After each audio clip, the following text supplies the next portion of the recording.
നമസ്കാരം. ഓം നമഃ ശിവായ. എല്ലാവർക്കും ഒരു പുതിയ വീഡിയോയിലേക്ക് സ്വാഗതം. ഡിസംബർ 11-ാം തീയതിയാണ് ഗുരുവായൂർ ഏകാദശി. ഹൈന്ദവ വിശ്വാസപ്രകാരം ഏറെ പ്രത്യേകതകളുള്ള ഒന്നാണ് നമ്മുടെ ഗുരുവായൂർ ഏകാദശി. ഗുരുവായൂരപ്പൻ്റെ പ്രീതിക്കായിട്ട് ഭക്തർ നോൽക്കുന്ന ഏകാദശി വ്രതത്തിന് കൃത്യമായ ചിട്ടകളൊക്കെ ഉണ്ട് അല്ലേ? അത് നമുക്ക് എല്ലാവർക്കും അറിയാവുന്ന കാര്യമാണ്.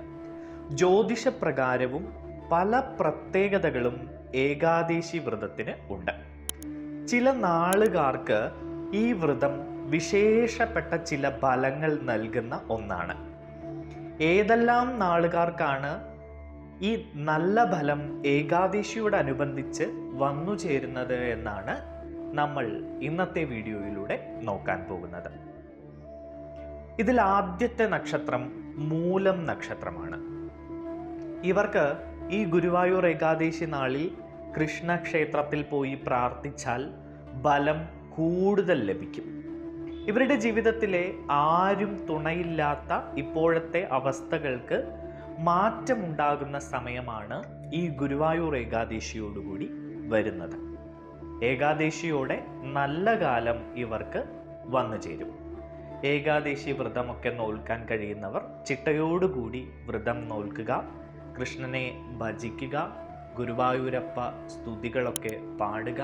അങ്ങനെ കൃഷ്ണക്ഷേത്രത്തിൽ ചെന്ന് മനമുരുകി വിളിക്കുകയാണെങ്കിൽ ഈ നക്ഷത്രക്കാർക്ക് ഇവരുടെ ഇപ്പോഴത്തെ ദുരിതാവസ്ഥകൾക്കൊക്കെ മാറ്റമുണ്ടാകുന്ന അത്ഭുത ബലം ലഭിക്കുമെന്ന കാര്യത്തിൽ യാതൊരു സംശയവും വേണ്ട.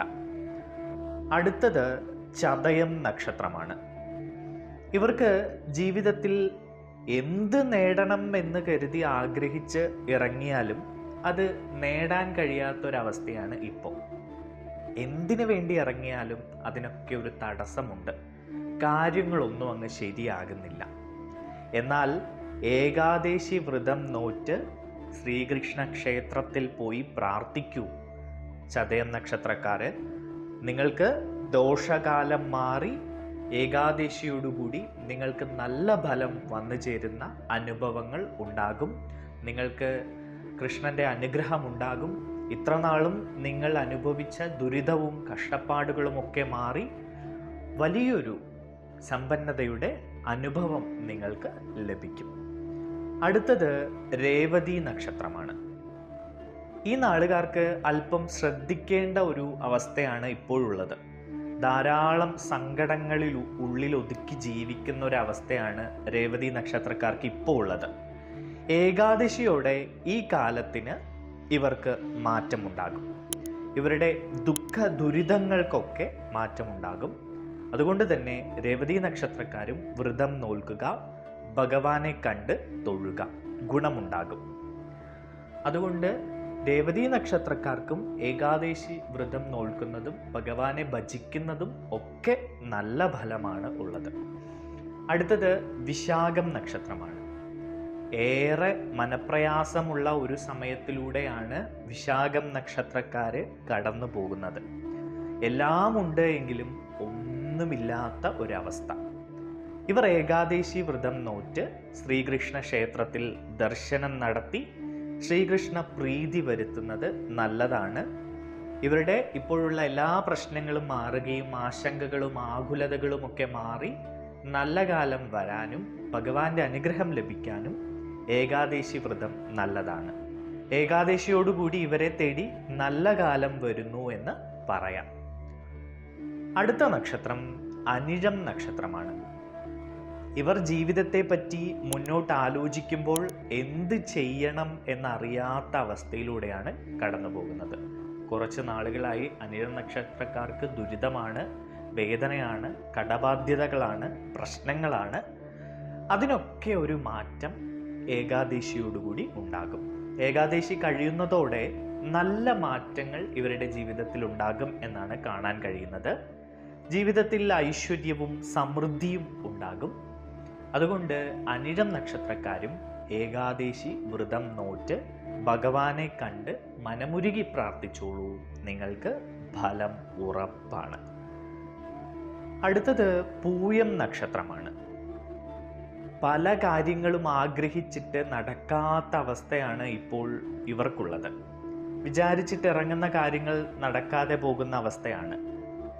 ഏകാദശി കഴിയുന്നതോടെ അത്തരം പ്രശ്നങ്ങളൊക്കെ പൂയം നക്ഷത്രക്കാരുടെ മാറും. ഇവരുടെ ജീവിതത്തിൽ നല്ല ഫലങ്ങൾ വന്നു ചേരുന്നതായാണ് കാണുന്നത്. ഭഗവാന്റെ അനുഗ്രഹത്താൽ ഇവർക്ക് വലിയ നേട്ടമുണ്ടാകുന്നതായി കാണുന്നു. അതുകൊണ്ട് പൂയം നക്ഷത്രക്കാരും ഏകാദശി വ്രതം നോറ്റ് ഭഗവാനെ കണ്ട് മനമുരുകി പ്രാർത്ഥിച്ചോളൂ, ഫലം നിങ്ങൾക്ക് ലഭിക്കും.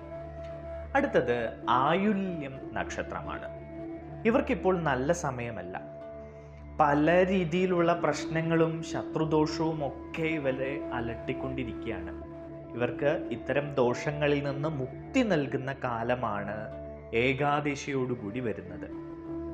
ഭഗവാന്റെ അനുഗ്രഹത്താൽ സർവദോഷങ്ങളും മാറുമെന്ന് നമുക്ക് പറയാം. അതുകൊണ്ട് തന്നെ ഈ നക്ഷത്രക്കാര് തീർച്ചയായും ഭഗവാനെ മനമുരുകി പ്രാർത്ഥിക്കുക, വിഷ്ണു ഗീതങ്ങളും സ്തുതികളുമൊക്കെ ചൊല്ലുക, കൃഷ്ണക്ഷേത്രത്തിൽ പോയി പ്രാർത്ഥിക്കുക. ഏകാദശി വ്രതമെടുക്കാൻ കഴിയുന്ന ആളുകൾ അത് വ്രതമെടുത്ത് ഭഗവാനെ ഭജിക്കുക. അടുത്തത് തിരുവാതിര നക്ഷത്രമാണ്. ഇവർ ജീവിതത്തിൽ ഇനി ഒന്നും അനുഭവിക്കാൻ ബാക്കിയില്ല എന്ന ഒരവസ്ഥയിലൂടെയാണ് ഇപ്പോൾ പോയിക്കൊണ്ടിരിക്കുന്നത്. ഇതിന് ഏകാദശിയോടുകൂടി ഒരു മാറ്റം വരുന്നു എന്നാണ് നമുക്ക് കാണാൻ കഴിയുന്നത്. നല്ല സമയം ഇവരെ തേടിയെത്തുന്നു. ഭഗവാന്റെ അനുഗ്രഹത്തോടെ സൗഭാഗ്യങ്ങൾ ഇവരെ തേടിയെത്തും. ഭഗവാനെ കണ്ടു തൊഴുന്നത് നല്ലതാണ്. അതുകൊണ്ട് തന്നെ തിരുവാതിര നക്ഷത്രക്കാരും ഇപ്പോഴത്തെ ഈ അവസ്ഥയ്ക്കൊന്ന് മാറിക്കിട്ടാൻ, ഭഗവാന്റെ അനുഗ്രഹം കിട്ടാൻ വേണ്ടി ഭഗവാനെ മനമുരുകി വിളിച്ചോളൂ.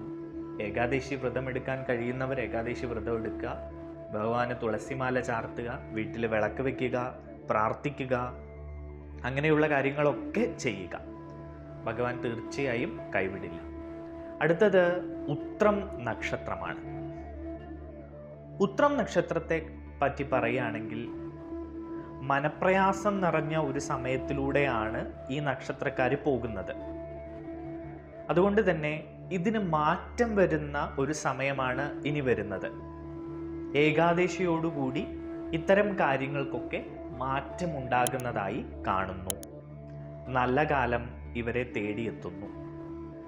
ഭഗവാനെ പ്രീതിപ്പെടുത്താൻ വ്രതം നോൽക്കുന്നതും കൃഷ്ണക്ഷേത്രത്തിൽ പോയി ഭഗവാനെ പ്രാർത്ഥിക്കുന്നതുമൊക്കെ നല്ലതാണ്. ഉത്രം നക്ഷത്രക്കാർക്കും ഏകാദശിയോടുകൂടി നല്ല മാറ്റങ്ങളാണ് വരാൻ പോകുന്നത്.